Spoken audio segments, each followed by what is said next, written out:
हम definition discuss करेंगे coordinate system, एब्ससीसा और ऑर्डिनेट की। तो देखते हैं पहले कोऑर्डिनेट सिस्टम क्या होता है।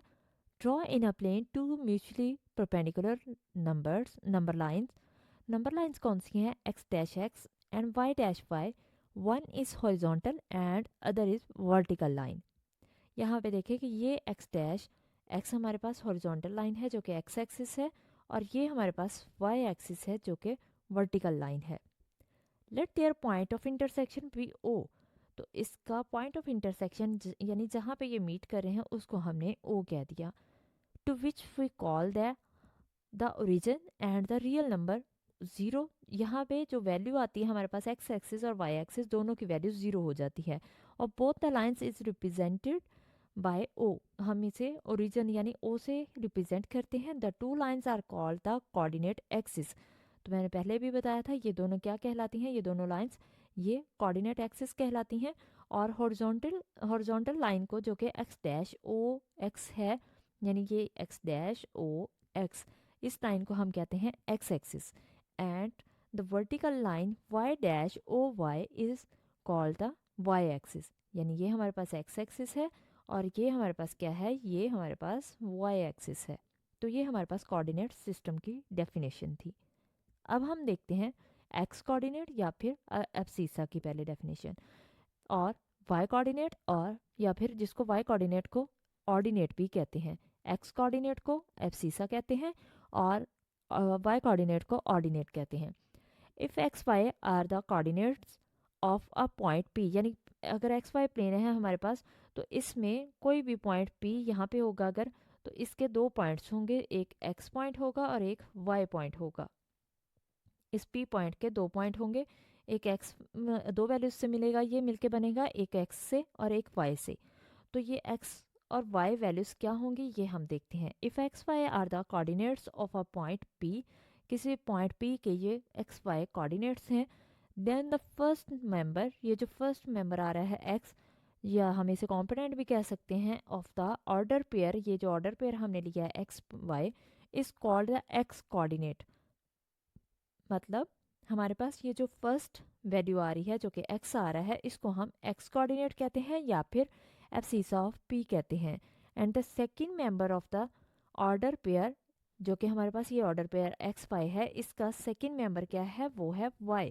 इस y को हम कहते हैं y कोऑर्डिनेट या फिर ऑर्डिनेट ऑफ p।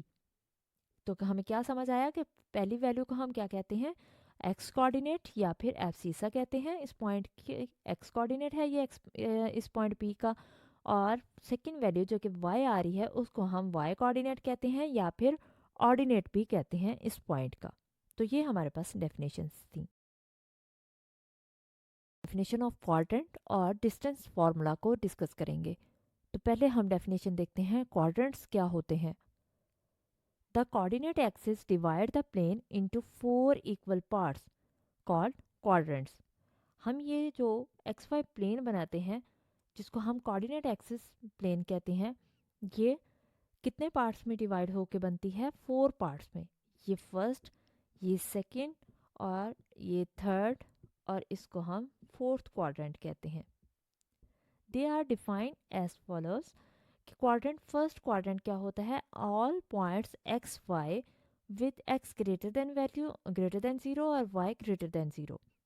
जो हमारे पास फर्स्ट क्वाड्रेंट में वैल्यूज आती हैं वो एक्स बी ग्रेटर देन होता है और वाई भी ग्रेटर देन होता है, यानी यहाँ पे एक्स भी पॉजिटिव होता है और वाई भी पॉजिटिव होता है। तो यहाँ पे देखें कि ये एक्स एक्सिस है, तो यहाँ पे एक्स और ये एक्स डैश और ये वाई और ये नीचे वाई डैश होता है।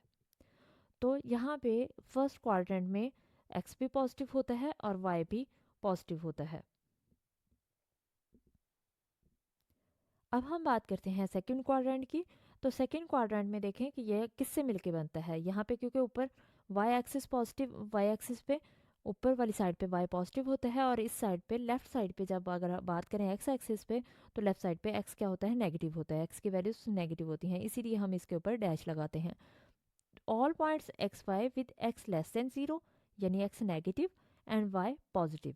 सेकेंड क्वाड्रेंट किससे मिलकर बनता है, एक्स नेगेटिव से, एक्स की सारी नेगेटिव वैल्यूज़ और वाई की पॉजिटिव वैल्यूज़। क्वाड्रेंट थ्री की बात करें तो क्वाड्रेंट थर्ड क्वाड्रेंट में एक्स की इस साइड पे वैल्यूज़ चेक करें तो सारी नेगेटिव वैल्यूज़ होती हैं, और नीचे वाई की सारी वैल्यूज़ क्या होती हैं, नेगेटिव होती हैं। तो यानी एक्स भी नेगेटिव और वाई भी नेगेटिव। इस एरिया में ये जो एरिया मिलता है हमें, यहाँ पे एक्स भी नेगेटिव होता है और वाई भी नेगेटिव होता है। तो हमने लिखा एक्स लेस देन है 0 से और वाई भी लेस देन 0 है। लेस देन 0 मतलब नेगेटिव और ग्रेटर देन 0 मतलब पॉजिटिव। फोर्थ क्वाड्रेंट की बात करें तो all points x y with x is greater than 0 and y is also greater than, यानी यहाँ पे y इज लेस देन 0 आएगा। x is greater than 0 but y is less than 0। तो यहाँ पे क्योंकि x की वैल्यूज पॉजिटिव होती हैं फोर्थ क्वाड्रेंट में, लेकिन y नीचे वाली साइड पे है, तो नीचे वाली वैल्यूज क्या होती हैं, नेगेटिव होती हैं। तो इसलिए y लेस देन 0 आएगा। तो ये क्वाड्रेंट किससे मिलके बनता है, x ग्रेटर देन 0 और y लेस देन 0 से। The point P in the plane that correspond to an ordered pair P of x, y is called the graph of x y. यानी जो भी हम पॉइंट्स को मिला के बनाते हैं, जैसे हमें कोई ग्राफ ड्रॉ करना हो तो उसको हम एक लाइन बनाते हैं, तो वो सारे इन पॉइंट्स से मिलके ही कोई लाइन बनती है या कोई ग्राफ बनता है। अब हम डेफिनेशन देखते हैं, डिस्टेंस फार्मूला क्या होता है। ये हमारे पास काफ़ी इंपॉर्टेंट फार्मूला है, डिस्टेंस का फार्मूला। अगर हमारे पास कोई दो पॉइंट्स ए, जैसे हमने फर्स्ट पॉइंट ए लिया उसको x1 y1 से रिप्रेजेंट किया, और सेकंड पॉइंट बी ले लिया उसको हमने x2 y2 से रिप्रेजेंट कर दिया, be two points in the plane. X y plane में हमने लिया क्योंकि एक्स कोऑर्डिनेट और वाई कोऑर्डिनेट हम यूज़ कर रहे हैं। We can find the distance D.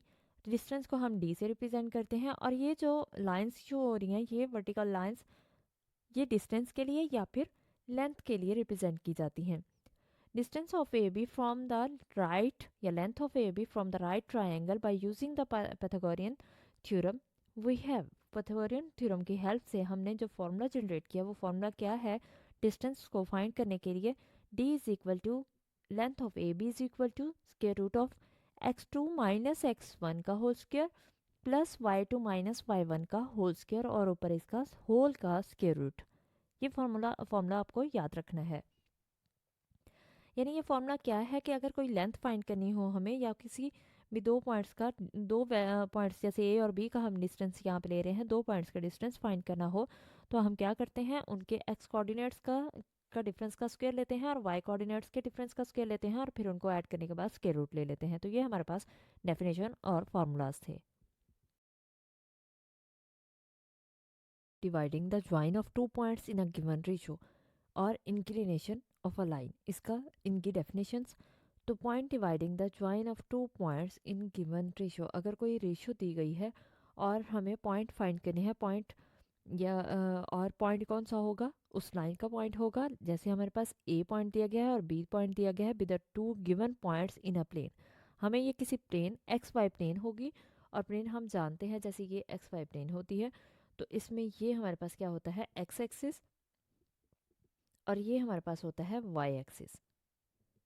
यहाँ पे हॉरिजॉन्टल लाइन में सारी एक्स की वैल्यूज़ पॉजिटिव होती हैं, और वर्टिकल लाइन पे यहाँ पे इस साइड पे हमारे पास एक्स की वैल्यू पॉजिटिव होती हैं और इस साइड पे नेगेटिव होती हैं, जबकि वाई में ये हमारे पास ऊपर की तरफ पॉजिटिव वैल्यूज़ होती हैं और नीचे की तरफ वाई की नेगेटिव वैल्यूज़ होती हैं। तो यहाँ पे ये कोई दो पॉइंट्स हैं, जैसे ए पॉइंट है x1 y1 और बी पॉइंट है x2 y2, be two given points in a plane. The coordinates of the point dividing the line segment A B, अगर हमने कोई लाइन सेगमेंट ए बी दे दिया है, जो कि उसमें हमारे पास उसकी रेशियो क्या दी गई है, K1 रेशियो K2, तो फिर हम उसके पॉइंट्स कैसे फाइंड कर सकते हैं, हम उसके लिए फॉर्मूला यूज़ करेंगे, और फॉर्मूला क्या है, K1 x2 plus K2 x1 over K1 plus K2। और ये हम x कोऑर्डिनेट के लिए यूज़ करेंगे, और y के लिए हम क्या यूज़ करेंगे, y कोऑर्डिनेट के लिए K1 y2 plus K2 y1 over K1 plus K2। ये हम y कोऑर्डिनेट के लिए फॉर्मूला यूज़ करेंगे।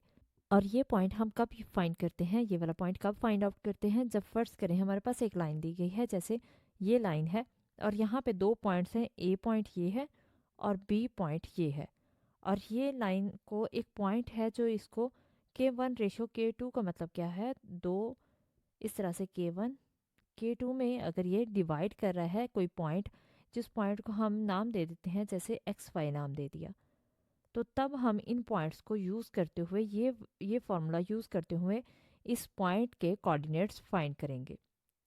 यानी ये पॉइंट फाइंड करने के लिए जब इसकी रेशियो दी गई, इसको एक लाइन को ये इस रेशियो में डिवाइड कर रहा हो, कोई भी लाइन हो सकती है, जैसे यहाँ पे एल एम लाइन हो सकती है, ये एल हो, यहाँ पे एम हो, इसके कोऑर्डिनेट्स हों, और यहाँ पे कोई और हम पॉइंट ले लें, जैसे ए पॉइंट ले लें, तो ये किस रेशियो में डिवाइड कर रहा है, K1, और इस रेशियो को हम नाम दे देंगे, इस हिस्से को नाम दे देंगे K2 का। तो इस पॉइंट को, इस न्यू पॉइंट को फाइंड आउट करने के लिए हम ये फॉर्मूला यूज़ करते हैं। हम देखते हैं definition of inclination of a line. The angle alpha is 0 degree to 180 degree. हम बात कर रहे हैं यहाँ पे अल्फा की 0 to 180 degree measured counter clockwise from the positive x axis to a non horizontal straight line L. कोई भी स्ट्रेट लाइन जो हम ले रहे हैं, नॉन हॉरिजॉन्टल लाइन ले रहे हैं, क्योंकि हॉरिजॉन्टल होगी तो वो एक्स के ऊपर ही लाई कर जाएगी, तो इसलिए एक्स एक्सिस के ऊपर लाई कर जाएगी, इसलिए हमने नॉन हॉरिजॉन्टल यहाँ पे लिखा कि non horizontal straight line L is called the inclination of line. जैसे यहाँ पे देखें कि ये हमारे पास एक्स एक्सिस है और ये हमारे पास वाई एक्सिस है, तो एक्स एक्सिस और वाई एक्सिस को यूज़ करते हुए हमने एक लाइन बनाई, ये लाइन है हमारे पास एल। तो इसका एंगल यहाँ पे क्या है कि ये एंगल यहाँ पे इस पॉइंट से यहाँ तक हम ले रहे हैं, जिसको हमने अल्फा नाम दिया, तो ये 0 टू 180 डिग्री के मिड में ही आएगा। ऑब्वियस है, ये 90 डिग्री से पहले ही आ रहा है, और ये क्या है, ये काउंटर क्लॉकवाइज हम इसको ले रहे हैं positive x axis to a non horizontal straight line L. तो ये हमारे पास ये जो स्ट्रेट लाइन एल आ रही है, इसको हम कहते हैं इंक्लिनेशन ऑफ लाइन।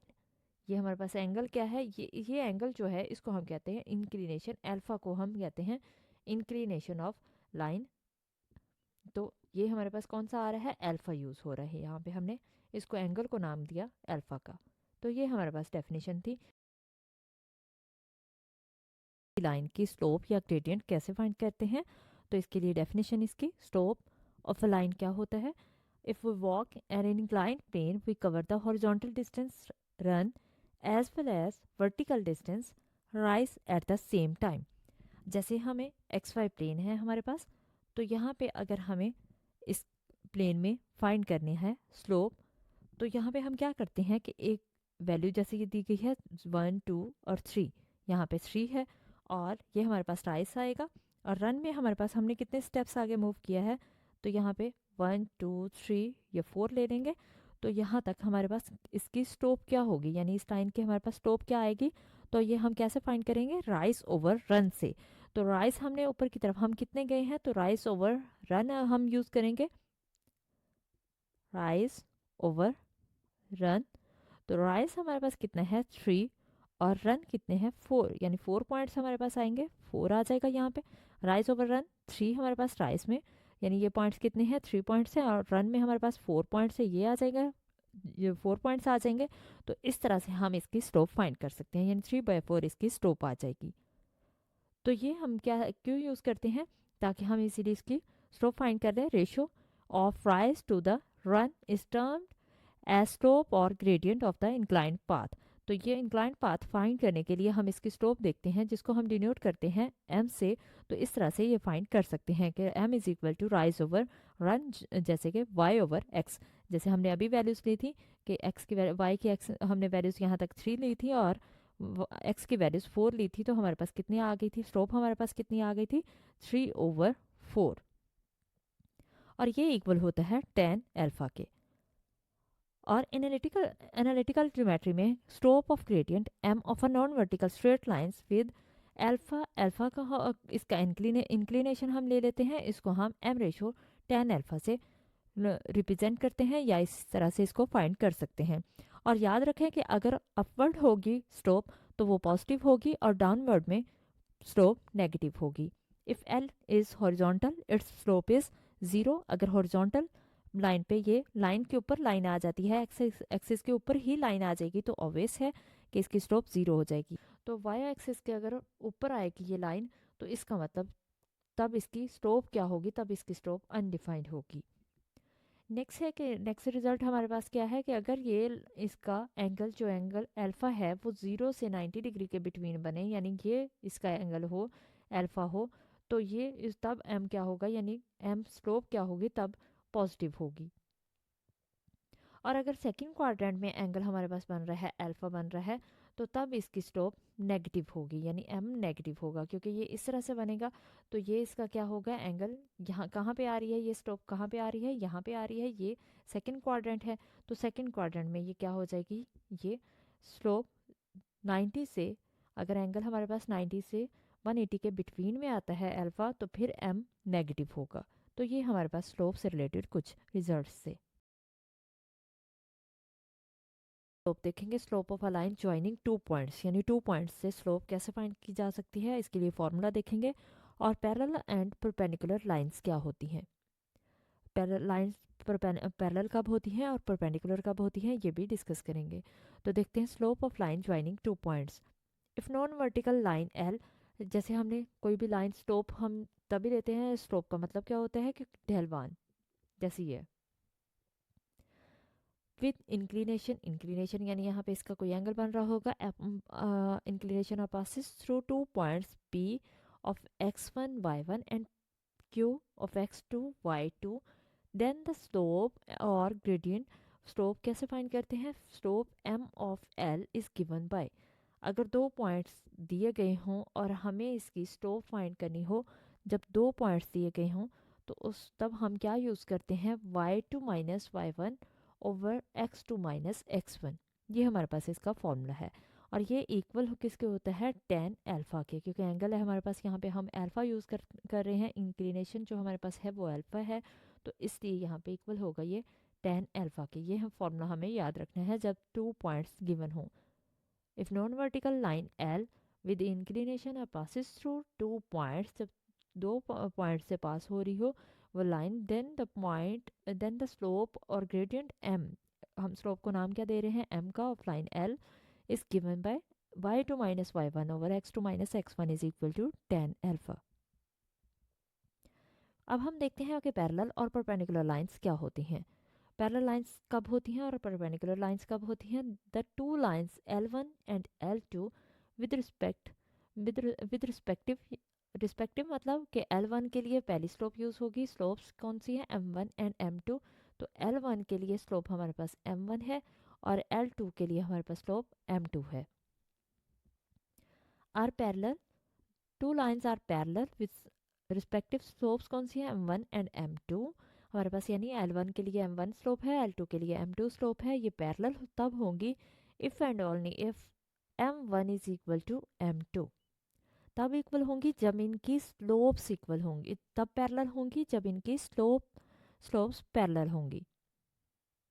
तो याद रहे कि दो लाइन L1 और L2 पैरेलल कब होंगी, जब उनकी स्लोप्स पैरेलल होंगी। सेकेंड रिजल्ट हमारे पास क्या है कि ये दो लाइन L1 और L2 लाइन पैरेलल तब होंगे, परपेंडिकुलर तब होंगी if and only if and only if का मतलब है कि स्ट्रिक्टली एक कंडीशन दी गई है कि ये तब ही परपेंडिकुलर होंगी जब M1 इक्वल होगा -1 ओवर M2 के, या फिर हम इसे कह सकते हैं M1 M2 प्लस 1 इक्वल होगा 0 के, क्योंकि यही वैल्यू हमारे पास आ रही है कि M1 अगर इधर डिवाइड में है, डिनोमिनेटर में है, ये इक्वल की दूसरी साइड पे जाएगा तो M1 से मल्टीप्लाई हो जाएगा, तो M1 M2 आ जाएगा। M1 M2 इक्वल किसके हो जाएगा, -1, और ये माइनस इस साइड पे जब हम लेके जाएंगे तो क्या होगा, M1 M2 plus 1 is equal to 0। तो यानी यही कंडीशन बन जाएगी। तो फिर हमें क्या रिजल्ट मिला कि दो लाइंस L1 और L2 ये स्लोप्स M1 और M2 के साथ ये पैरेलल तब होंगी जब इनकी स्लोप्स इक्वल होंगी, और परपेंडिकुलर तब होंगी जब इनकी स्लोप्स एक स्लोप इक्वल होगी, M1 है अगर M1 इक्वल होगा -1 ओवर M2 के, या फिर M1 M2 प्लस 1 इक्वल होगा 0 के। तो ये हमारे पास slope intercept form, point slope form और symmetric form of equation discuss करेंगे। तो पहले देखते हैं इंटरसेप्ट्स क्या होते हैं। इंटरसेप्ट्स हमारे पास दो तरह के होते हैं, एक्स इंटरसेप्ट और वाई इंटरसेप्ट। तो पहले देखते हैं एक्स इंटरसेप्ट क्या होता है। If a line intersect x axis at a0, अगर कोई लाइन, जैसे एक्स वाई प्लेन है हमारे पास, इसमें अगर कोई लाइन जैसे ये लाइन है तो ये एक्स एक्सिस को कट करे किस पॉइंट पे a0, जैसे यहाँ पे ये कट कर रही है तो इस पॉइंट का नाम क्या है, a0 point. Then a is called x intercept of the line. तो यहाँ पे देखें कि ये x एक्सिस पे y0 होता है तो पॉइंट तो यही मिलेगा। ये हम यहाँ भी कह सकते हैं कि a0 ये हो सकता है। तो ये हमारे पास यानी x एक्सिस को अगर कट करी है कोई लाइन, जैसे ये x एक्सिस है तो इसको जहाँ भी कट करेगी, यहाँ पे कट करे अगर, तो ये पॉइंट a0 पॉइंट होगा। तो इसको हम कहते हैं x इंटरसेप्ट। a को हम क्या कहते हैं, क्योंकि इसका फर्स्ट जो x कोऑर्डिनेट है ये a है, इस a को हम कहेंगे x intercept of the line. इसी तरह से अगर हम y की बात करें कि y इंटरसेप्ट क्या होता है, if a line intersects y axis, अब किसकी बात हो रही है, y एक्सिस को, तो ये हमारे पास होता है y एक्सिस, यहाँ y पॉजिटिव, यहाँ नीचे y नेगेटिव। अब y एक्सिस को अगर कट करे किसी पॉइंट, जैसे 0b है, ये मैंने पॉइंट लिया 0b, तो कोई लाइन इसको y एक्सिस को, ये y एक्सिस है, इसको इंटरसेक्ट कर रही है यहाँ पे, तो ये 0b पॉइंट आया। देन b इज कॉल्ड, ये जो b आ रहा है इसको हम कहेंगे y इंटरसेप्ट, यानी जिस पॉइंट पे वो कट करे तो उसको हम कहते हैं y इंटरसेप्ट। और ये तभी पॉसिबल है जब इस y इंटरसेप्ट, ये तभी कहलाएगा जब x की वैल्यू 0 होगी। और ये वैल्यू तब पॉइंट कहाँ पे लाई करेगा, ऑब्वियस है, फिर पॉइंट उसी y एक्सिस पे ही लाई करेगा। तो ये हमारे पास है x इंटरसेप्ट और y इंटरसेप्ट की डेफिनेशन। अब हम देखते हैं slope intercept form of equation of straight line. अब इक्वेशन हम कैसे बनाते हैं, जब हमारे पास स्लोप गिवन हो या फिर और साथ कोई इंटरसेप्ट गिवन हो। Equation of non vertical straight line with slope m, slope क्या गिवन है m, and y intercept c is given. हम इक्वेशन कैसे बनाएंगे जब नॉन वर्टिकल स्ट्रेट लाइन की स्लोप गिवन हो और y इंटरसेप्ट जैसे c गिवन है, y इंटरसेप्ट गिवन है, तो इसके लिए हम लिखेंगे y is equal to m x plus c. यानी m की अगर कोई वैल्यू दी गई है, जैसे m अगर 2 दिया गया है और c 3 दिया गया है, तो ये इक्वेशन ऑफ लाइन हमारे पास क्या आ जाएगी, y is equal to 2x plus 3। तो ये हमारे पास इक्वेशन बन जाएगी। तो इसकी जनरल फॉर्म कौन सी है, y is equal to m x plus c. जब हमें किसी इक्वेशन हमने फाइंड करनी हो और हमें स्लोप गिवन हो और y इंटरसेप्ट गिवन हो, तब हम यूज़ करते हैं y is equal to m x plus c. अब हम देखते हैं पॉइंट स्लोप फॉर्म, यानी जब हमें एक पॉइंट गिवन हो और साथ स्लोप गिवन हो। Equation of a non vertical straight line L with slope m and passing through a point Q into x1 y1 is. तब हम क्या यूज़ करते हैं, कौन सा फॉर्मूला यूज़ करते हैं, जब स्लोप और एक पॉइंट गिवन हो, y minus y one is equal to m into x minus x1, तब हम ये वाला फॉर्मूला यानी ये इक्वेशन यूज़ करेंगे। यहाँ पे हम उस पॉइंट को पुट करेंगे, यानी y कोऑर्डिनेट पुट करेंगे, x कोऑर्डिनेट पुट करेंगे और m जो कि स्लोप है उसकी वैल्यू पुट करेंगे, तो हमारे पास इक्वेशन आ जाएगी। या फिर हम इसे ऐसे भी लिख सकते हैं कि ये m इसी साइड पे रह जाएगा, ये पूरी वैल्यू इधर मल्टीप्लाई है इक्वल के दूसरी साइड पे जाएगी, कहाँ पे आएगी, डिनोमिनेटर में। तो m इक्वल आ गया y minus y one over x minus x one के। ये भी फॉर्म हो सकती है, इस तरह से भी हम फाइंड आउट कर सकते हैं। सिमेट्रिक फॉर्म ऑफ, अब हम देखते हैं symmetric form of equation of straight line. Symmetric form क्या होती है, वी हैव, अगर हमारे पास हो y minus y one over x minus x one is equal to tan alpha, और एल्फा क्या है, इंक्लिनेशन ऑफ द लाइन, यानी एंगल ये बन रहा है, तो हम इसको इस तरह से भी यूज़ कर सकते हैं। टेन एल्फा क्या होता है, sine alpha over cos alpha. तो यहाँ पे ये इक्वल किसके है, y minus y one over x minus x one के। तो इसका मतलब कि अगर हम कॉस को इस साइड पे लेके आते हैं डिनोमिनेटर में, तो ये कहाँ पे चला जाएगा, y माइनस साइन, अगर हम इसके डिनोमिनेटर में ले आते हैं यहाँ पे, तो ये x माइनस एक्स वन कहाँ चला जाएगा, साइन की जगह पे चला जाएगा। तो यहाँ पे देखें कि क्या होगा कि x minus x one over cos alpha आ जाएगा, जो कि हमने यहाँ पे लिख दिया, और ये y माइनस वाई वन के नीचे क्या आ जाएगा, साइन एल्फा आ जाएगा, तो ये हमने यहाँ पे लिख दिया। और इसको कोई भी नाम दे सकते हैं, जैसे हमने r का नाम दे दिया, this is called the symmetric form of equation of the line. तो इसे हम क्या कहते हैं, इसको कहते हैं स्मिथ पॉइंट फॉर्म, इंटरसेप्ट और normal form of equation discuss करेंगे, यानी किसी स्ट्रेट लाइन की इक्वेशन को डिस्कस करेंगे। देखते हैं सबसे पहले 2 point form of equation of straight line. तो ऐसी नॉन वर्टिकल स्ट्रेट लाइन जो कि पास कर रही है थ्रू 2 पॉइंट्स, कोई भी उसकी इक्वेशन क्या होगी, उसकी इक्वेशन हम कैसे बना सकते हैं। कोई भी नॉन वर्टिकल स्ट्रेट लाइन अगर होती है जो कि पास कर रही है 2 पॉइंट से वो गुजर रही है, और जैसे हमारे पास लेट्स सपोज वो कौन से पॉइंट्स हैं, एक पॉइंट क्यू है, फर्स्ट पॉइंट हमने लिया क्यू और सेकंड पॉइंट हमने आर ले लिया। और जैसे हमारे पास हमें पता है कि 2 पॉइंट्स हों तो उनके एक्स और वाई कोऑर्डिनेट्स होते हैं। इसी तरह से हमारे पास पहला पॉइंट क्यू था, इसके हमने कोऑर्डिनेट्स x1 और y1 ले लिए, और सेकंड पॉइंट हमारे पास r है तो इसके कोऑर्डिनेट हमने x2 y2 ले लिए। हम जानते हैं फर्स्ट जो कोऑर्डिनेट होता है, फर्स्ट एलिमेंट, उसको हम वो x का एलिमेंट होता है, उसको हम x कोऑर्डिनेट बोलते हैं, और जो सेकंड एलिमेंट होता है वो y होता है, उसको हम y कोऑर्डिनेट बोलते हैं या फिर ऑर्डिनेट बोलते हैं। तो यहाँ पे अगर हमारे पास अगर किसी भी क्वेश्चन में 2 पॉइंट्स दिए हों और हमें उसकी इक्वेशन फाइंड करनी हो तो हम कैसे फाइंड कर सकते हैं। उसके लिए फॉर्मूला होगा y minus y one is equal to y two minus y one over x2 minus x1 into x minus x1।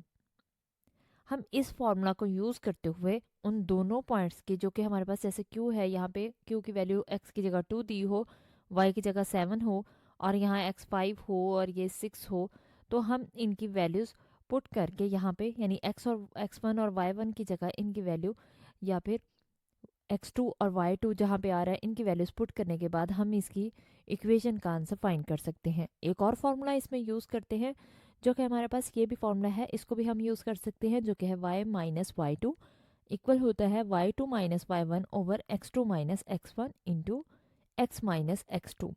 तो ये फॉर्मूला यूज़ कर लें या फिर ये फॉर्मूला यूज़ करके हम equation of non vertical straight line का आंसर फाइंड कर सकते हैं। और अब हम देखते हैं intercept form of equation of straight line.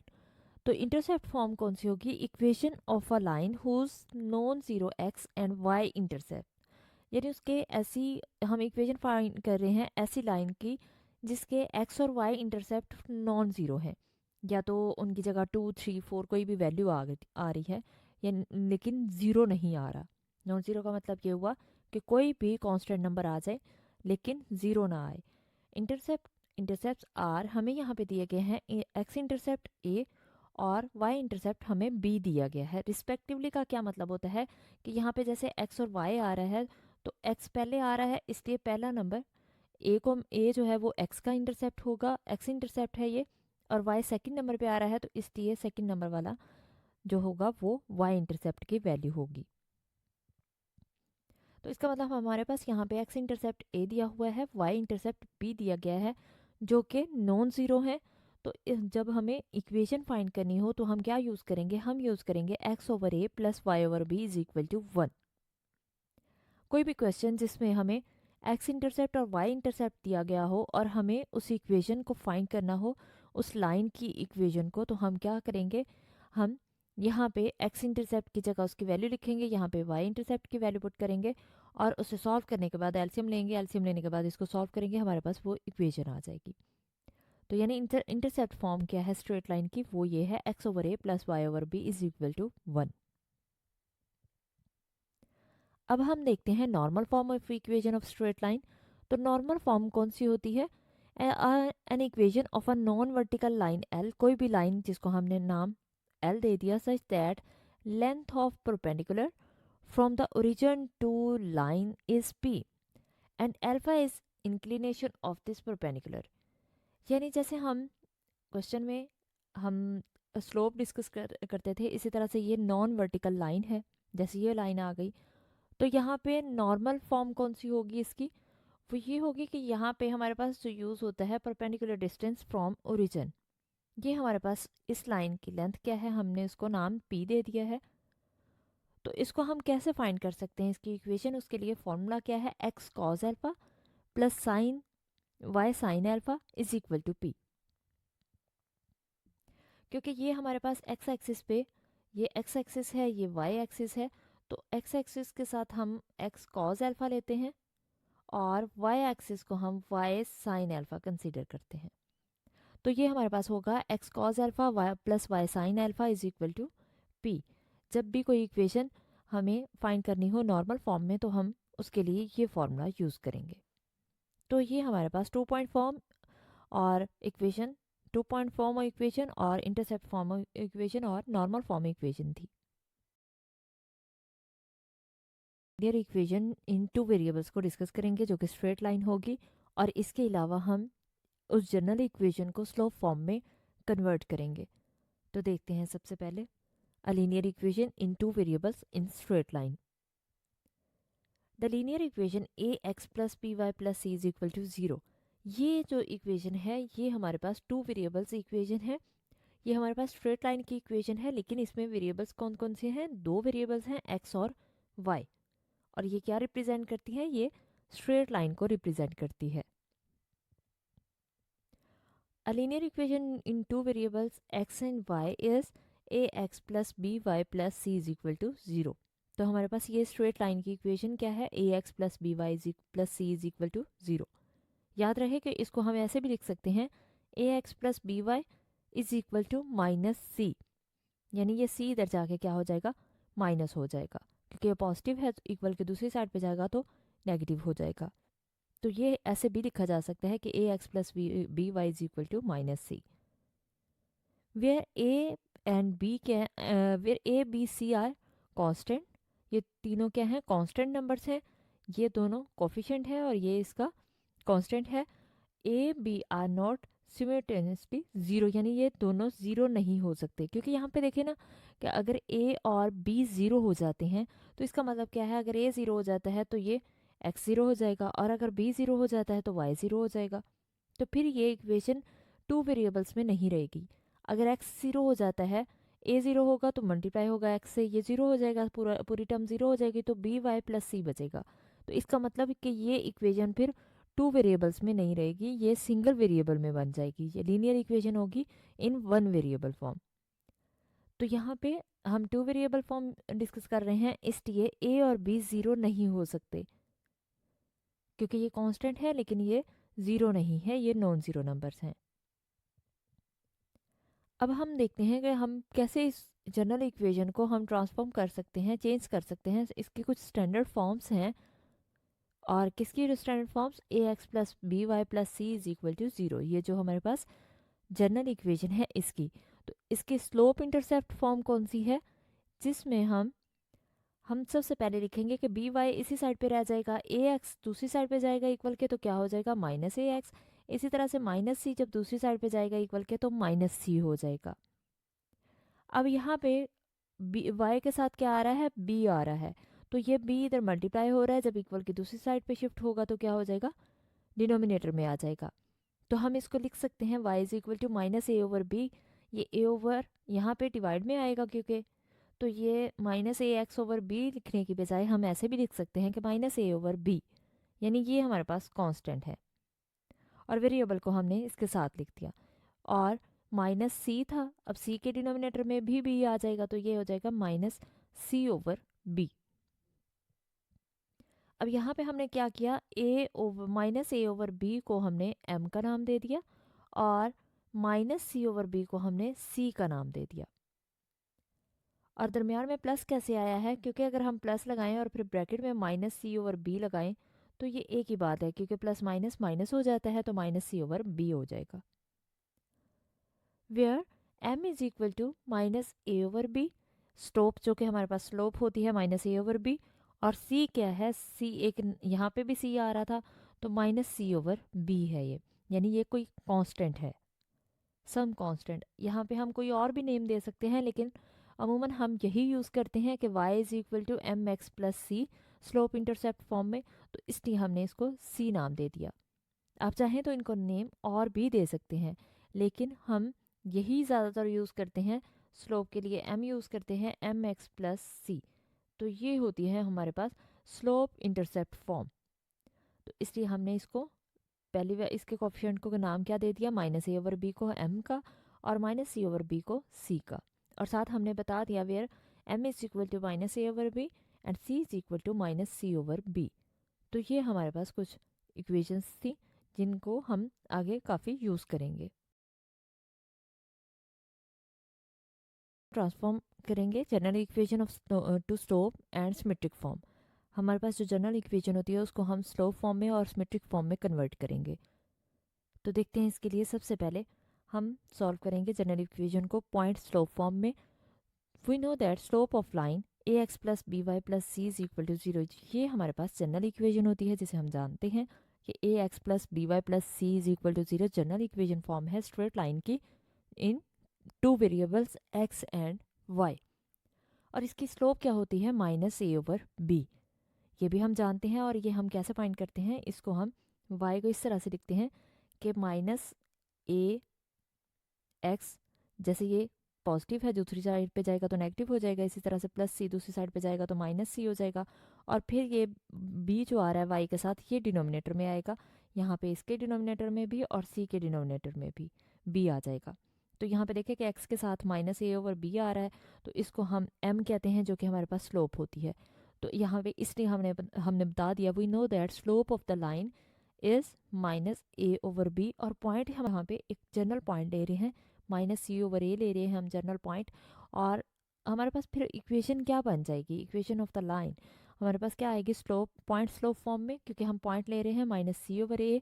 तो ये हमारे पास होगी y is equal to minus a over b, यानी m बाहर लिखेंगे हम, into x plus c over a. X minus into minus क्या हो जाएगा, माइनस माइनस प्लस हो जाएगा c over a, which is a point slope form. अब हम जनरल इक्वेशन को सिमेट्रिक फॉर्म में कन्वर्ट करेंगे। तो इसके लिए हमारे पास सबसे पहले हमें पता होना चाहिए कि जनरल इक्वेशन कौन सी है, a x plus b y plus C is equal to zero, ये हमारे पास जनरल इक्वेशन होती है।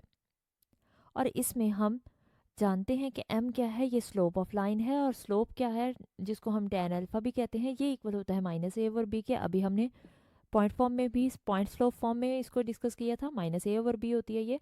और साइन अल्फा क्या होता है, a over plus minus square root of a square plus b square, यानी ये ए का स्क्वायर प्लस बी का स्क्वायर और होल का स्क्वायर रूट। और कोस अल्फा हमारे पास क्या होता है सिमेट्रिक फॉर्म के लिए, b over plus minus square root of a square plus b square.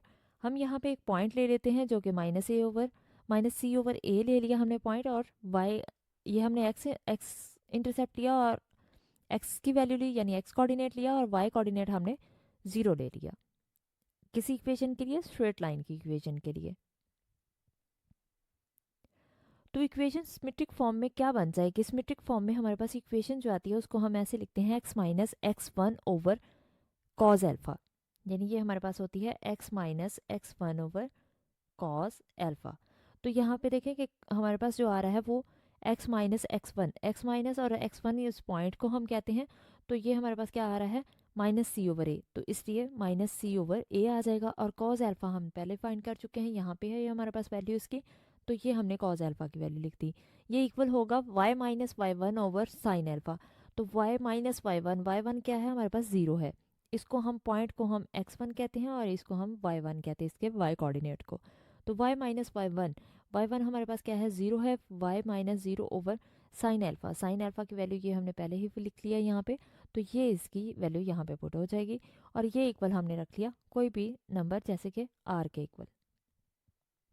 ये हमारे पास ट्रांसफॉर्म फॉर्म है, किसमें सिमेट्रिक फॉर्म है ये हमारे पास, जनरल इक्वेशन की सिमेट्रिक फॉर्म।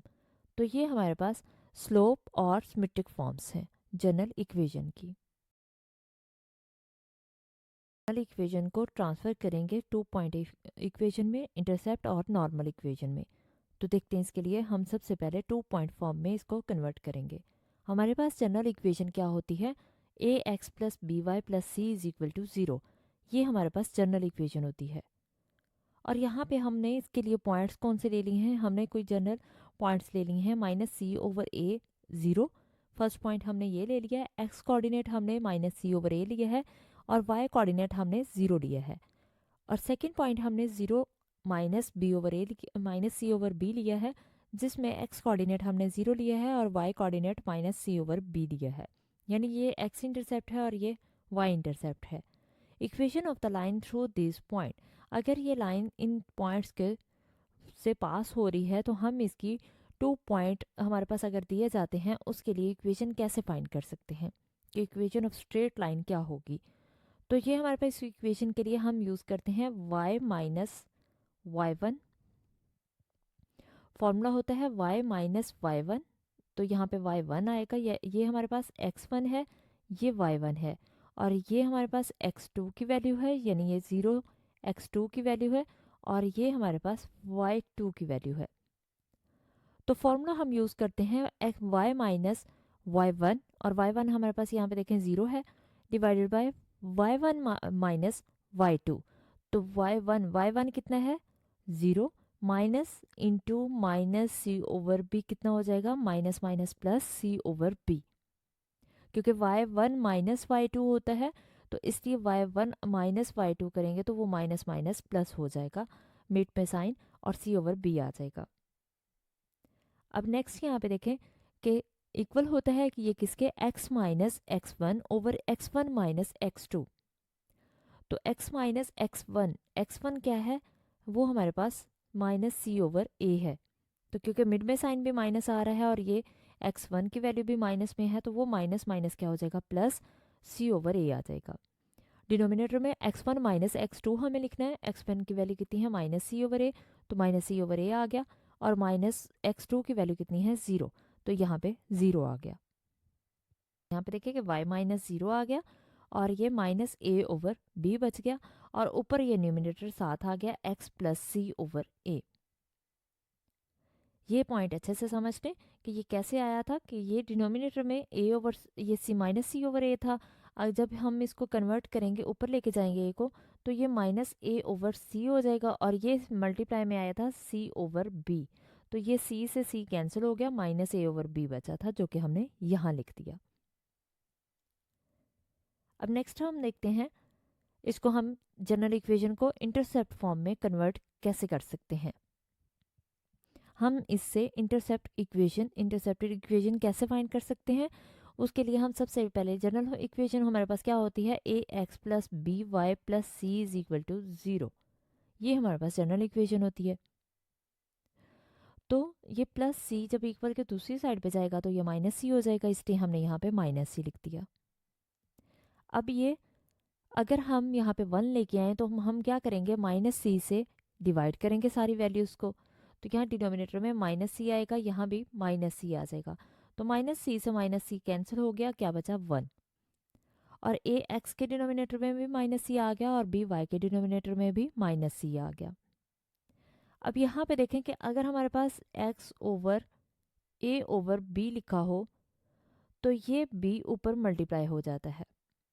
इसी तरह से अगर x के साथ a आ रहा है तो ये नीचे आके अगर नीचे लेके आए तो ये c से डिवाइड हो जाएगा, यानी c के डिनोमिनेटर में आएगा a। तो इसलिए यहाँ पे हमने इंटरसेप्ट फॉर्म इसके बनाने के लिए इसको क्योंकि x हमें चाहिए होता है ऊपर, तो इसके लिए हमने क्या किया कि ये a डिनोमिनेटर में आ जाएगा। और ये कैसे आया, क्योंकि इससे फ़र्क नहीं पड़ता, अगर हम फिर से इसको लेके जाएंगे तो ये ऊपर ही मल्टीप्लाई होगा। डिनोमिनेटर के नीचे अगर डिनोमिनेटर आ रहा हो तो जो सबसे नीचे डिनोमिनेटर होता है वो न्यूमिनेटर से मल्टीप्लाई हो जाता है। तो ये हमारे पास क्या आ जाएगा, ए एक्स ओवर माइनस सी, तो ये वही फॉर्म है।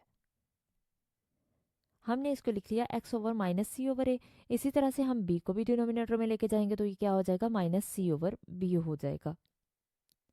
तो ये हमारे पास इसकी इंटरसेप्ट फॉर्म है। एक्स ओवर यहाँ पे बी नहीं आएगा, x over minus c over a plus y over minus c over b is equal to 1, ये हमारे पास इंटरसेप्ट फॉर्म है इसकी 2 पॉइंट्स में, जो कि हमारे पास माइनस सी ओवर ए और माइनस सी ओवर बी है। अब हम देखते हैं इसकी नॉर्मल फॉर्म। तो नॉर्मल फॉर्म के लिए हम क्या करेंगे, हम सबसे पहले जनरल इक्वेशन इसकी लिख लेते हैं। इसके लिए हम नॉर्मल फॉर्म कैसे लिख सकते हैं, ए एक्स ये माइनस सी है, ये प्लस सी है, दूसरी साइड पे जाएगा तो माइनस सी हो जाएगा। और नॉर्मल फॉर्म जब हमें लिखनी हो उसके लिए हम लिखेंगे a x plus b y over plus minus square root of a square plus b square, और इक्वल होगा ये minus c over plus minus of square root a square plus b square के, ये हमारे पास नॉर्मल फॉर्म के लिए use होगा। यानी जब भी हमें इसकी जनरल इक्वेशन की नॉर्मल फॉर्म लिखनी होगी, नॉर्मल फॉर्म इक्वेशन लिखनी होगी, तो उसके लिए हम ये इस तरह से उसको सॉल्व कर सकते हैं। या अगर हमें ये रेडिकल इक्वेशंस दी हों तो हमें इसकी जनरल इक्वेशन फाइंड करनी हो, तो हम इस तरह से इसको यूज़ करते हुए हम जनरल इक्वेशन फाइंड कर सकते हैं। पोजीशन को चेक करेंगे कि with respect to a line उस पॉइंट की पोजीशन एक्स वाई प्लेन में क्या होगी, और इसके अलावा हम रिलेशन देखेंगे बिटवीन टू स्ट्रेट लाइंस। तो सबसे पहले हम position of a point with respect to a line discuss करते हैं। हम सबसे पहले कंसीडर करेंगे a non vertical line L. हमने उसे लाइन को नेम दे दिया। कोई भी लाइन एक्स वाई प्लेन में हम कंसीडर कर सकते हैं, जैसे यहाँ पे हमने कंसीडर की ये लाइन एल। अब हम डिस्कस करेंगे कि इस एक्स वाई प्लेन में इस लाइन के अकॉर्डिंग, इस लाइन के विद रिस्पेक्ट टू, यानी इस लाइन के अकॉर्डिंग हमारे पास पॉइंट की पोजीशन क्या हो सकती है। इस लाइन की जनरल फॉर्म जो होती है वो होती है a x plus b y plus C is equal to 0। और इस जनरल फॉर्म के अकॉर्डिंग भी इस लाइन को देखा जाए अगर, और वैसे भी एक्स वाई प्लेन में हम डिस्कस कर रहे हैं, तो एक्स वाई प्लेन में किसी भी पॉइंट को अगर हम देखें तो वो इस लाइन के अकॉर्डिंग या तो इस लाइन से ऊपर होगा, यानी अगर ये लाइन है तो हमारे पास इसके पॉइंट्स किधर होंगे।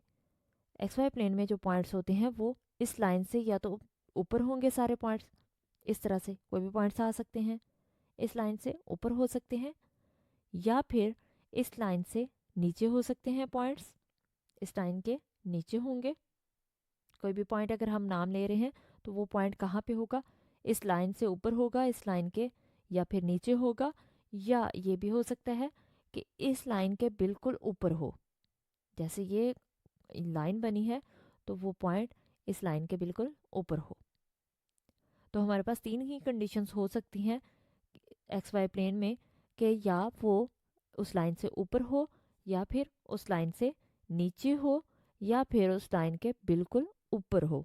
तो ये हमारे पास एक्स वाई प्लेन में किसी पॉइंट की पोजीशन हो सकती है। अब हम देखते हैं relation between two straight lines. किसी भी दो डिस्टिंक्ट लाइंस, यानी कोई भी लाइन L1 और L2 हमने जैसे उसे नेम दे दिया, a1x plus b1 plus c b1y plus C is equal to 0।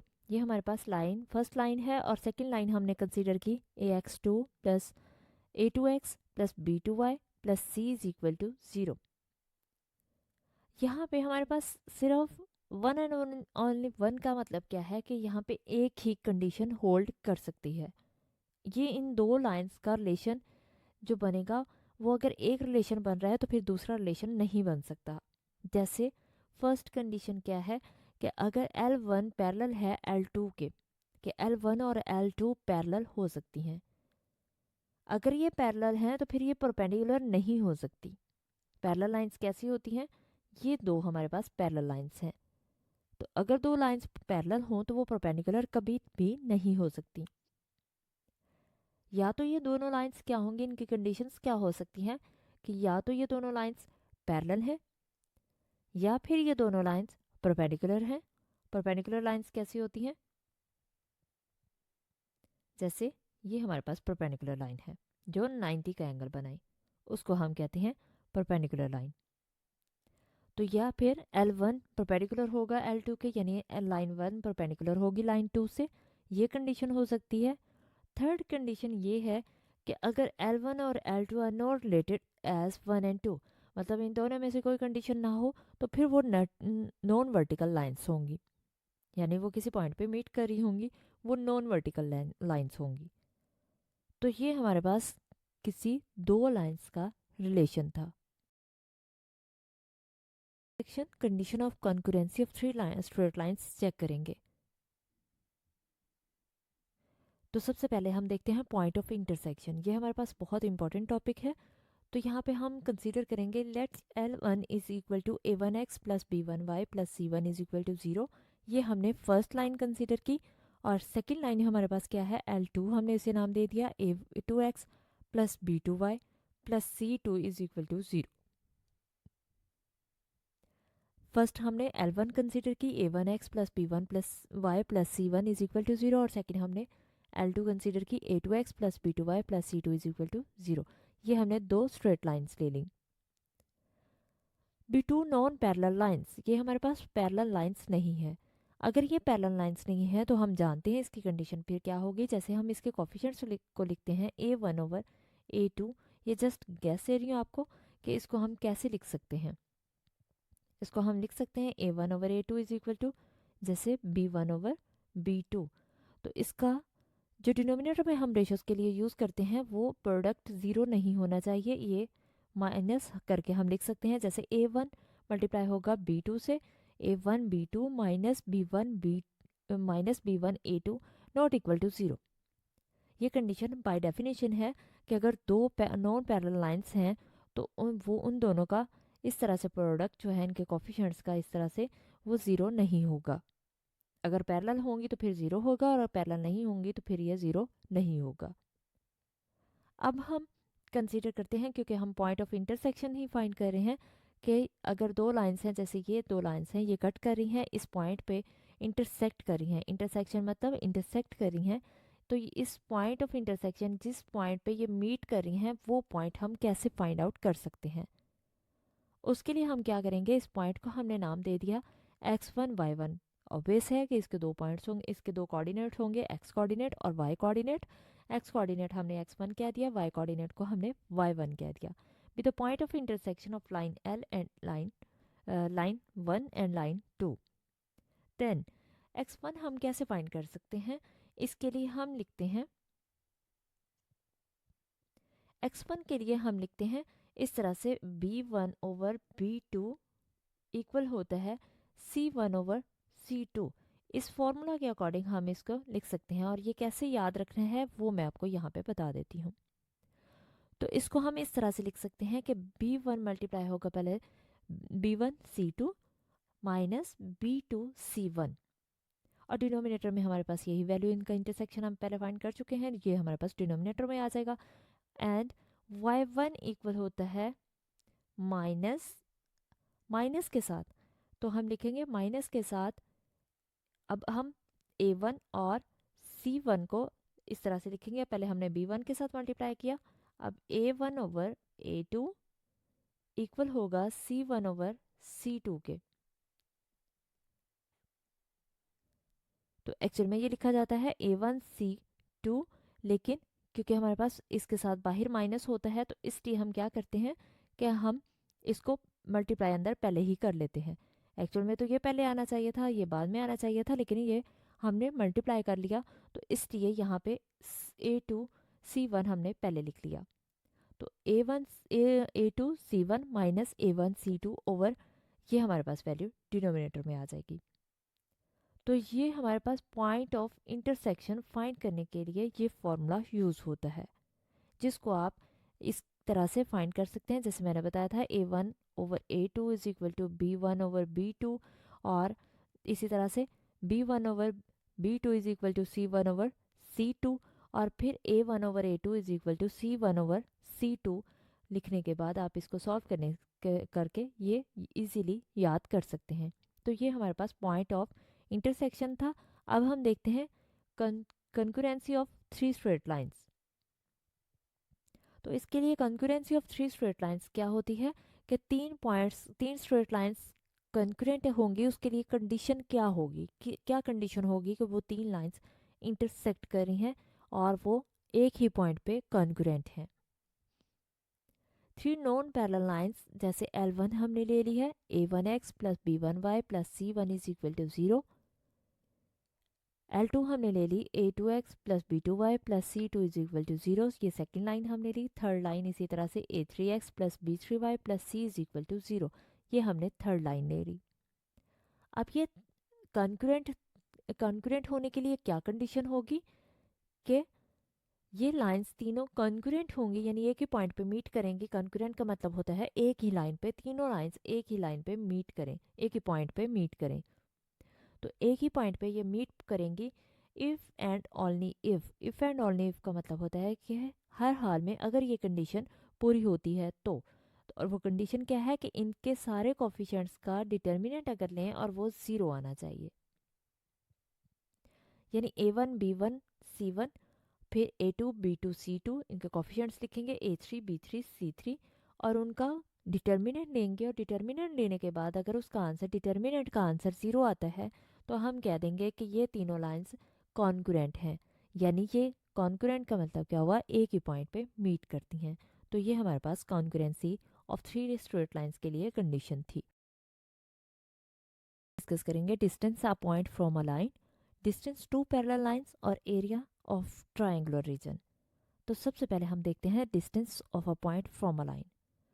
The distance d from the point, कोई भी point p x1 y1 to the line l, यहाँ पे एक लाइन हमें दी गई हो अगर और एक पॉइंट हो, तो हम किसी, यानी अगर कोई ये लाइन है, इसका इस पॉइंट से डिस्टेंस फाइंड करना हो तो हम इस डिस्टेंस किसी पॉइंट से कैसे फाइंड आउट कर सकते हैं, यानी इनके बिटवीन ये जो डिस्टेंस अगर हमने फाइंड करना हो तो इसको हम कैसे फाइंड कर सकते हैं। इसके लिए हम फॉर्मूला यूज़ करते हैं। हम लिखेंगे डिस्टेंस है क्योंकि इसलिए is given by d is equal to absolute of a x1 plus b y one plus c over absolute, यानी length of a x1 plus b y one plus c one over c over square root of a square plus b square. ये हम use करते हैं इसके लिए formula, यानी इस formula के थ्रू हम इसको सॉल्व कर सकते हैं, इस लाइन और पॉइंट का आपस में डिस्टेंस। अब हम देखते हैं distance between two parallel lines. अगर दो लाइंस पैरेलल हैं, जैसे ये दो लाइंस पैरेलल हैं, तो इनके बिटवीन का डिस्टेंस क्या होगा। The distance between two parallel lines is the distance from any point on one of the lines to the other line. इसका मतलब कि यहाँ पे अगर एक पॉइंट है तो इस पॉइंट का डिस्टेंस इस पॉइंट तक जितना होगा वो इसका इन पैरेलल लाइंस का डिस्टेंस होगा। इसी तरह से यहाँ से यहाँ तक ये पॉइंट का distance, the distance between two parallel lines is the distance, वो डिस्टेंस होगा जो एक पॉइंट से एक लाइन के ऊपर, एक पॉइंट से दूसरी लाइन के ऊपर पॉइंट तक जो डिस्टेंस आएगा, तो उसे हम पैरेलल लाइंस का डिस्टेंस कहेंगे। अब हम देखते हैं एरिया ऑफ ट्रायंगुलर रीजन हम कैसे फाइंड कर सकते हैं। Area of triangular region whose vertices are given, यानी तीनों वर्टिसेस अगर गिवन है, जैसे ये ट्रायंगल है तो इसके तीनों वर्टिसेस, ये वर्टेक्स दिया हुआ है, ये भी वर्टेक्स दिया हो और ये भी वर्टेक्स दिया हो, तो हम इसके वर्टेक्स को यूज़ करते, वर्टिसेस को यूज़ करते हुए हम कैसे फाइंड कर सकते हैं इसका एरिया। यहाँ पे हमने वर्टेक्स का फर्स्ट वर्टेक्स कौन सा ले लिया है, P, जो कि एंगल, यानी यहाँ पे जो एंगल बना रहा है x1 y1, Q हमने ले लिया x2 y2 और R हमने ले लिया x3 y3। अब एरिया ऑफ ट्रायंगल और रीजन फाइंड करने के लिए फॉर्मूला क्या होगा, इसके लिए हम यूज़ करेंगे area of triangle is equal to 1/2, ये फॉर्मूला है, यानी ये हमें याद करना होगा, x1 into y2 minus y3। अच्छा, सिंपल वर्डिंग में अगर मैं आपको बताऊं कि इसको हम याद कैसे कर सकते हैं, तो इसको याद रखना काफ़ी आसान है।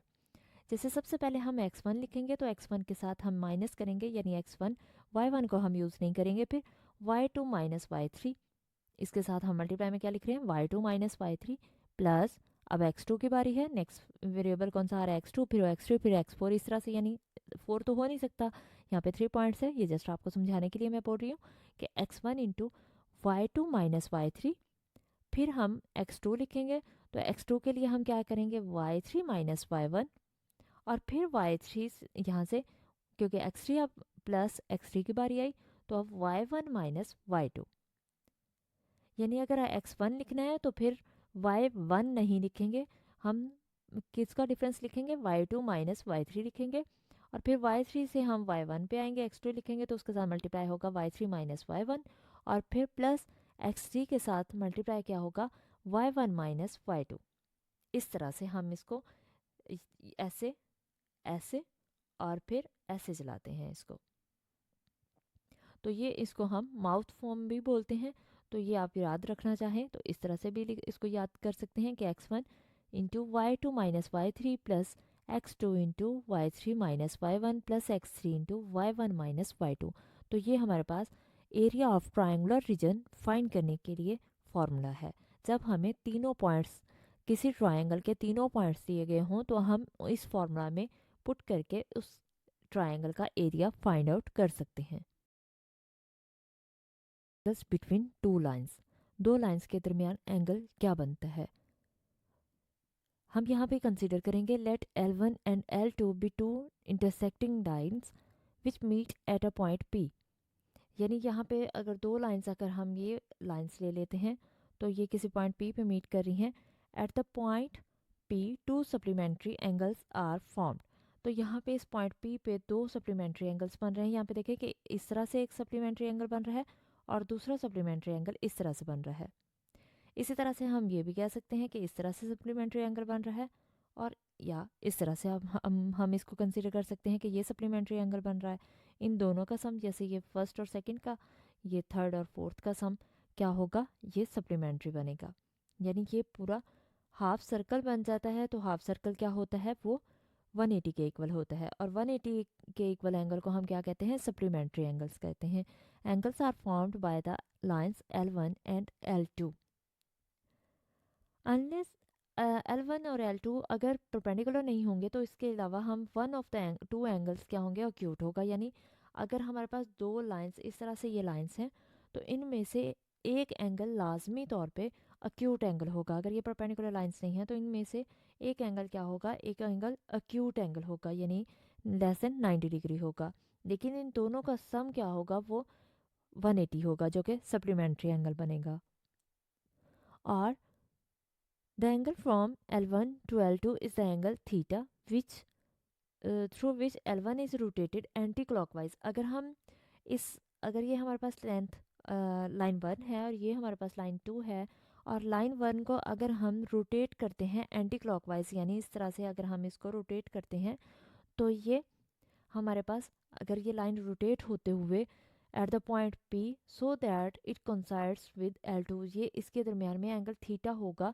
कोई ये जो एंगल यहाँ पे बन रहा है, ये एंगल थीटा होगा जब तक कि ये लाइन L1 रोटेट करते करते, यहाँ पे अगर हम इसको रोटेट इस तरह से करते जाएं और ये इस L2 के ऊपर ना आ जाए, तब तक इसमें जो एंगल बनेगा वो एंगल क्या होगा, वो एंगल थीटा होगा।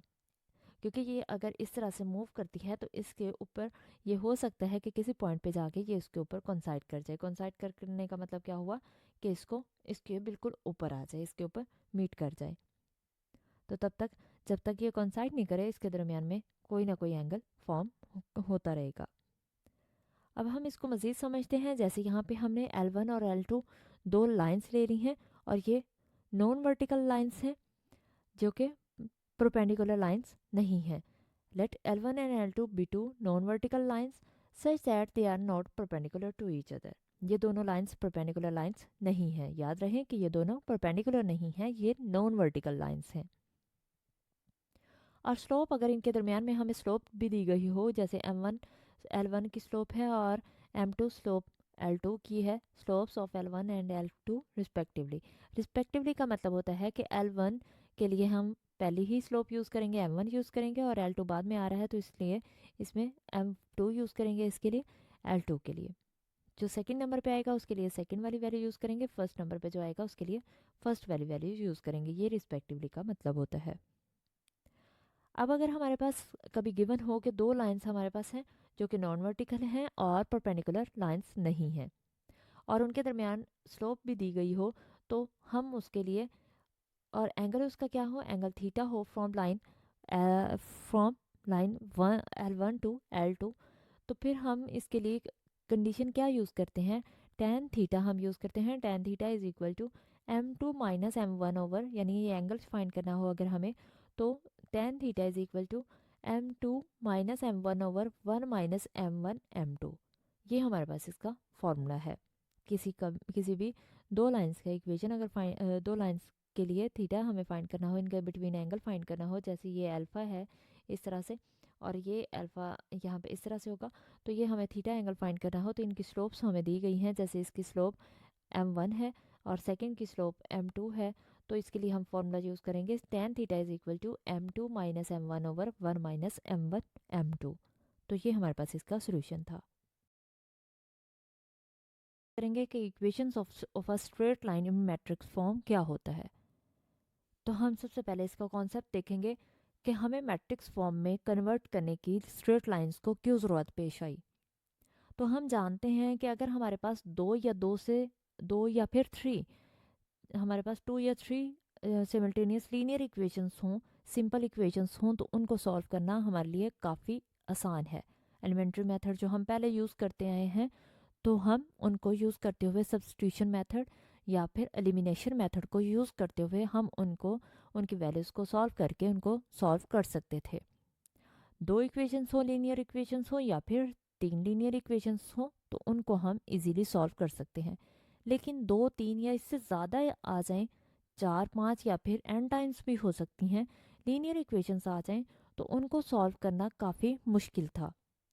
तो उसके लिए फिर हमने क्या किया, उसके लिए हमने मैट्रिक्स फॉर्म को क्रिएट किया, यानी इससे हमने इसको यूज़ किया मैट्रिक्स फॉर्म को।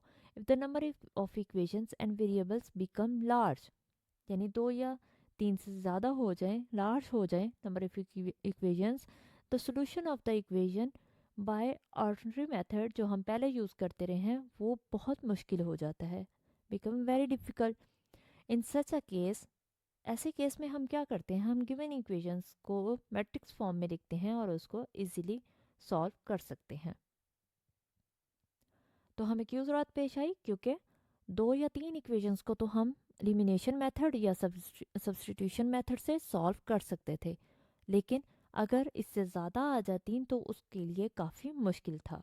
तो हमने इसलिए मैट्रिक्स फॉर्म में इसको कन्वर्ट करके सॉल्व करते हैं इसको। तो देखते हैं वन लीनियर इक्वेशन, अगर हमारे पास वन लीनियर इक्वेशन हो, सिंगल लीनियर इक्वेशन हो, तो क्या हम उसे भी मैट्रिक्स फॉर्म में सॉल्व कर सकते हैं? यस, उसे भी हम मैट्रिक्स फॉर्म में सॉल्व कर सकते हैं। और उसको मैट्रिक्स फॉर्म में कैसे लिखेंगे? अ linear equation is L such that A x, L हमारे पास फर्स्ट लीनियर इक्वेशन है जो कि जिसको हमने एल का नाम दिया a x plus b y plus C is equal to zero. ये हमारे पास लीनियर इक्वेशन है, तो इसको मैट्रिक्स फॉर्म में हम कैसे कन्वर्ट करेंगे?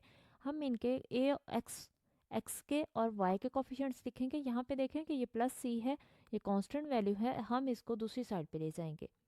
तो दूसरी साइड पे जाएगी जब ये क्या बचेगा, a x plus b y is equal to minus c, यानी ये दूसरी साइड पे आके क्या हो जाएगी, ज़ीरो माइनस सी ही होगा। तो यहाँ पे वेरिएबल कौन कौन से आ रहे हैं, एक्स और वाई वेरिएबल आ रहे हैं। तो यहाँ पे एक मैट्रिक्स हम वर्टिकल मैट्रिक्स लिखेंगे एक्स वाई का, और यहाँ पे हमारे पास कौन कौन से कांस्टेंट कोफिशिएंट्स आ रहे हैं, ए और बी कोफिशिएंट्स आ रहे हैं। तो सबसे पहले हम ऑगमेंटेड मैट्रिक्स लिखेंगे, यानी कोफिशिएंट्स का मैट्रिक्स लिखेंगे, फिर हम वेरिएबल्स का मैट्रिक्स लिखेंगे, और इक्वल टू हम कांस्टेंट का मैट्रिक्स लिख देंगे। जो कोई हमारे पास माइनस सी आ रहा है तो इसको भी मैट्रिक्स फॉर्म में लिखेंगे। अब देखें कि अगर हम इसको इक्वेशन में लिखें, क्या ये वही इक्वेशन बन सकती है? यस, ये वही इक्वेशन बन सकती है। कैसे? फर्स्ट रो का फर्स्ट कॉलम से करेंगे, ए एक्स मिड में साइन हम प्लस का यूज़ करते हैं, plus b y is equal to minus c आ जाएगा। अगर मैट्रिक्स को हम सॉल्व करें तो ये वही a x plus b y minus equal to minus c होगा, और माइनस सी उधर जाके प्लस होगा, तो क्या होगा, a x plus b y plus C is equal to zero. तो ये हमारे पास फर्स्ट लीनियर इक्वेशन को, वन लीनियर इक्वेशन को हम मैट्रिक्स फॉर्म में इस तरह से लिखते हैं। अब हम देखते हैं कि अगर हमारे पास दो लीनियर इक्वेशन आ जाए तो हम मैट्रिक्स फॉर्म में कैसे लिखते हैं इसको। तो हमारे पास अगर दो लीनियर इक्वेशन है, जैसे L1 और L2, ये हमारे पास लीनियर इक्वेशंस हैं। तो L1 क्या है, a1x plus b1y plus c1 is equal to zero, और L2 क्या है, a2x plus b2y plus c2 is equal to zero. इसको हम मैट्रिक्स फॉर्म में कैसे लिखेंगे?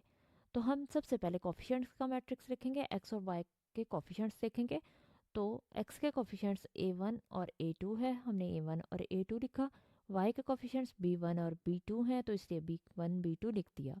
और वेरिएबल्स का मैट्रिक्स लिखेंगे, x और y हमारे पास वेरिएबल्स हैं, और ये प्लस सी दूसरी साइड पे जाएगा, माइनस सी, ये इसी तरह से माइनस सी वन और ये माइनस सी टू हो जाएगा, तो उस पर भी मैट्रिक्स फॉर्म लगा देंगे। तो दो लीनियर इक्वेशंस हो तो उसको हम मैट्रिक्स फॉर्म में इस तरह से लिखते हैं। अगर थ्री लीनियर इक्वेशंस हों तो उसको हम मैट्रिक्स फॉर्म में कैसे लिखते हैं? थ्री लीनियर इक्वेशन, जैसे लेट्स सपोज हमारे पास ये तीन लीनियर इक्वेशंस हैं, L1, L2 और L3, और कोफिशिएंट्स को भी a1 हमने उसी तरह से नाम दे लिया, a1x plus b1y plus c1 is equal to zero, और a2x plus b2y plus c2 is equal to zero.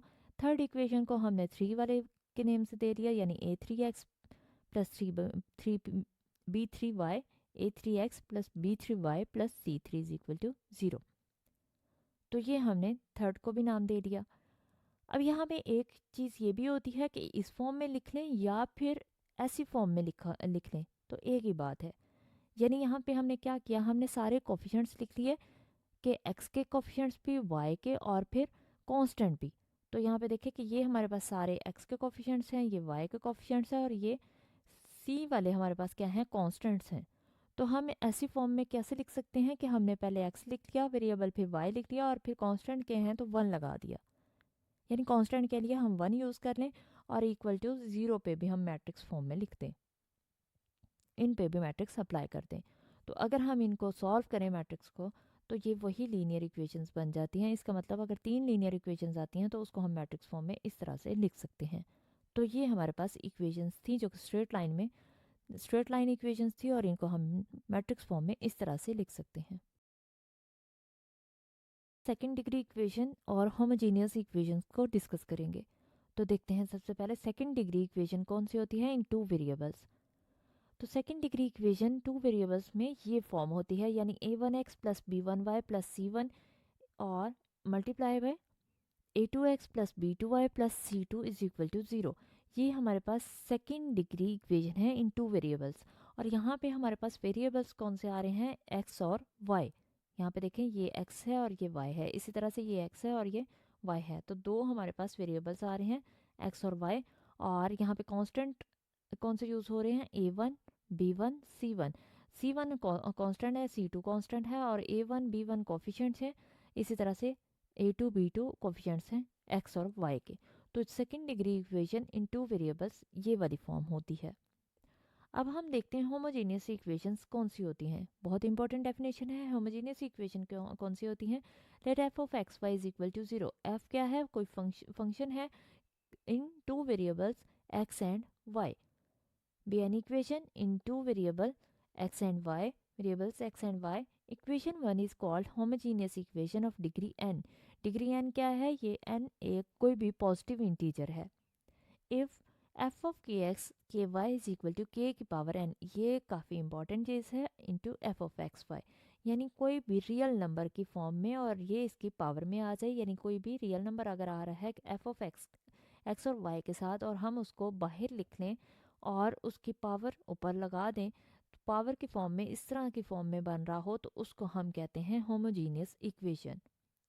और होमोजीनियस इक्वेशन के लिए हमारे पास ये हमने किसकी डिस्कस की है, in 2 variables x and y।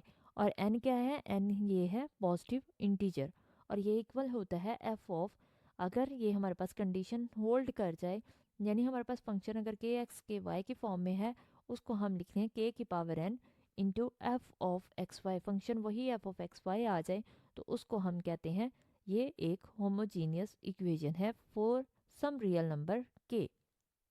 तो ये हमारे पास इक्वेशन डेफिनेशन थी होमोजीनियस इक्वेशन की।